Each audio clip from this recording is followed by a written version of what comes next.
Büyüktü. 30 yaş büyüktü. Ben sevmedim, sevemedim ama 17 sene ömür geçirdim. 3 tane de çocuğum var.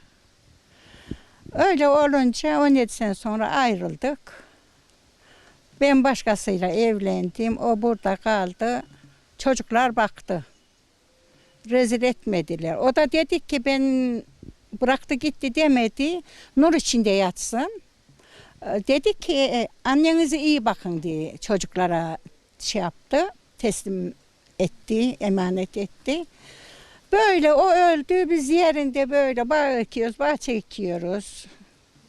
Oğlumun ev.